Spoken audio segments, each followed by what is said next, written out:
Welcome, guys. This is our next portion of election and representative. Today, we will discuss about the reservation of constituencies. British government ने एक separate electorate ही introduce किया था। इसका मतलब ये है कि इलेक्शन में कहीं अगर कोई पर्टिकुलर कम्युनिटी है तो उसी में से उसका रिप्रेजेंटेटिव इलेक्शन कंटेस्ट करेगा और उसी कम्युनिटी के लोग उसको वोट देंगे। अगर उस पोर्शन में, उस एरिया में अगर कोई अदर कम्युनिटी के लोग हैं तो वो वोट नहीं दे सकते। ये थोड़ा सा ख़तरनाक है।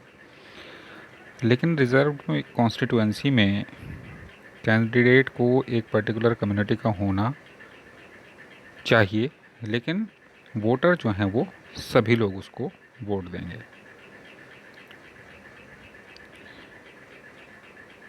तो constitution provide reservation for SCs and STs in Lok Sabha and state legislative assembly.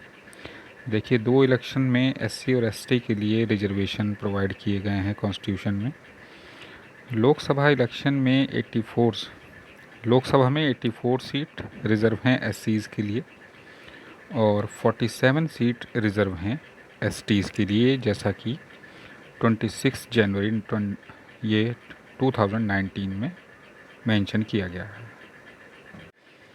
अब देखते हैं universal franchise and right to contest. Universal franchise का मतलब है जितने भी एडल्ट सिटीज़न हैं वो सब वोट देने के लिए एलिजिबल हैं।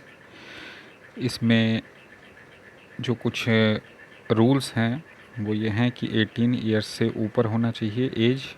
हालांकि 1989 तक ये जो एज थी ये 21 ईयर थी, लेकिन बाद में एक अमेंडमेंट किया गया था कॉन्स्टिट्यूशन में जिसमें इस एज को घटाकर 18 ईयर्स किया गया था।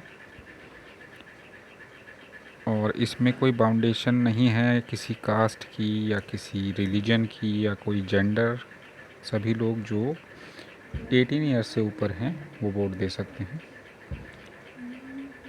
और कंटेस्ट में कोई अगर इलेक्शन लड़ना चाहता है तो उसकी एज मिनिमम 25 ईयर्स या उससे ऊपर होनी चाहिए। ये लोकसभा और असेंबली इलेक्शंस में ज़रूरी है। इसमें कुछ रेस्ट्रिक्शंस हैं, देखिए क्या हैं।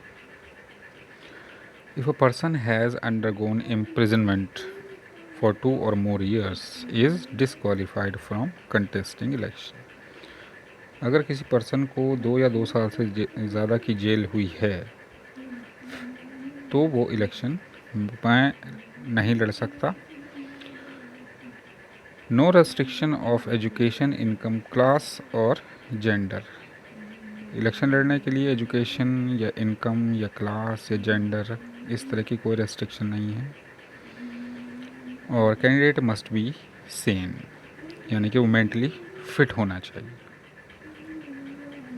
अब आ जाते हैं इलेक्शन कमीशन। इलेक्शन कमीशन का हमारे इलेक्शंस में सबसे मेन रोल रहता है और ये जो पावर इसको प्रोवाइड की जाती है ये है आर्टिकल 324। ये इंडियन कॉन्स्टिट्यूशन में एक इंडिपेंडेंट इलेक्शन कमीशन को पावर देती है कि वो इंडिया में इलेक्शन कराए। Election commission can either be a single member और a multi membered body. Election commission जो है उसमें एक मेन आदमी भी हो सकता है या ज़्यादा भी हो सकते हैं। Till 1989 the EC was a single member body, लेकिन 1993 में 2 इलेक्शन कमिश्नर्स अपॉइंट किए जाते थे जिनकी पावर बिल्कुल इक्वल होती थी। They are appointed for 6 year और till the age of 65 by the president on the advice of the council of ministers.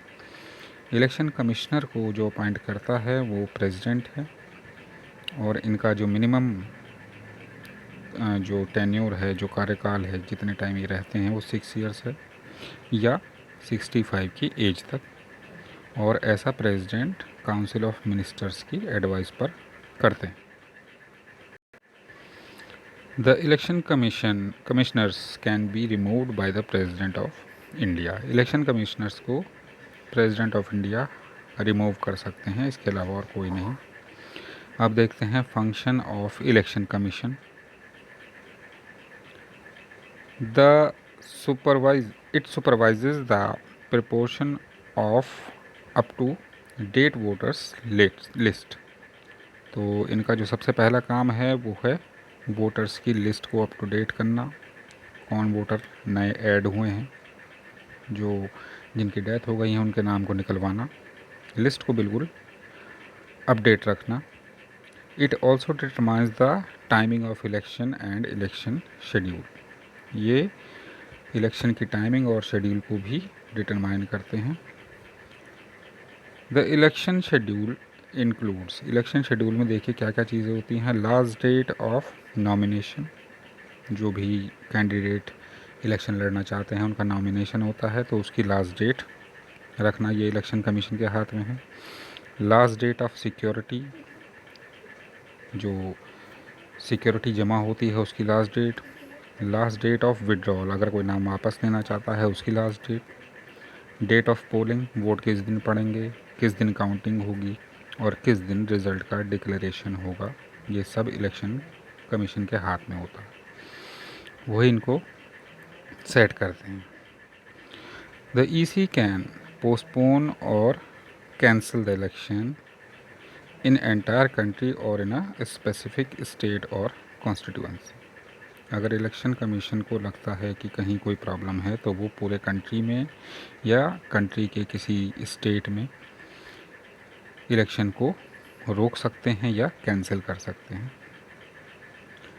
The EC also implements a model code of conduct for parties and candidate.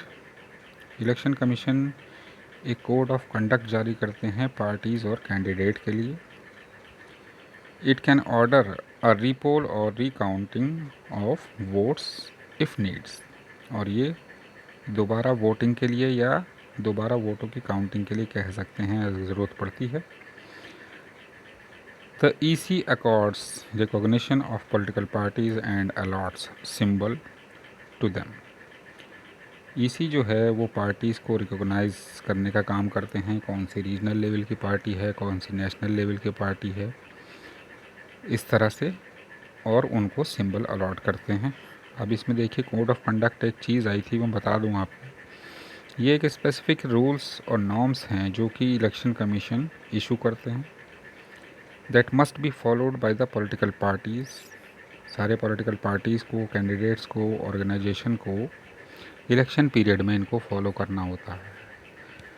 तो इसको हिंदी में बोलते हैं आचार संहिता. और इस दौरान सारे सरकारी कोई भी नया काम रोक दिया जाता है, ट्रांसफ़र रोक दिए जाते हैं, कोई भी नई योजना नहीं शुरू की जाती.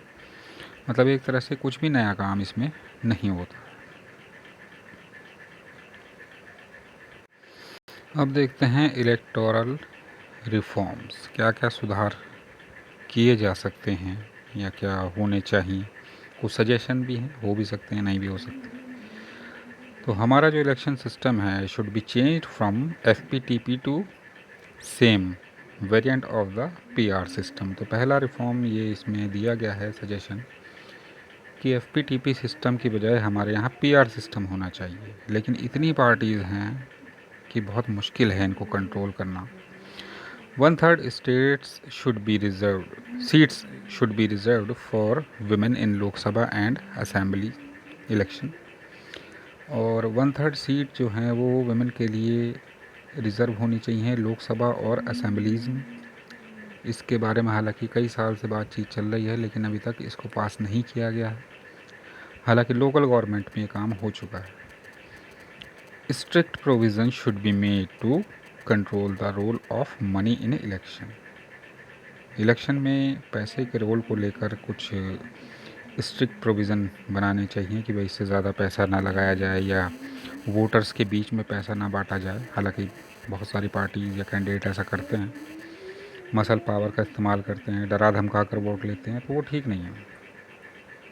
Candidates with criminal cases should be board from contesting election. ऐसे क्रिमिनल जिनके ऊपर केसेस चल रहे हैं उनको इलेक्शन लड़ने से रोका जाना चाहिए, बिल्कुल बंद कर देना चाहिए उनका इलेक्शन में. Caste and religious appeals should be banned in campaign. जो धर्म या जाति के नाम पर वोट मांगते हैं, इनको बंद करना चाहिए। Laws should be made to ensure the functions of a political party in a transparent and democratic manner. और सभी पार्टियों के लिए ये जो डेमोक्रेटिक मैनर और ट्रांसपेरेंट, मतलब किसी तरह का कोई भेदभाव ना हो, कोई दबी छुपी बात ना हो, और सभी लोग कानून के हिसाब से, इलेक्शन कमीशन के हिसाब से इलेक्शन लड़ें और जीतें, इसके लिए कुछ कड़े कानून बनने चाहिए। तो गाइस, ये आपका chapter the end. I hope आपको समझ में आया होगा। Thank you.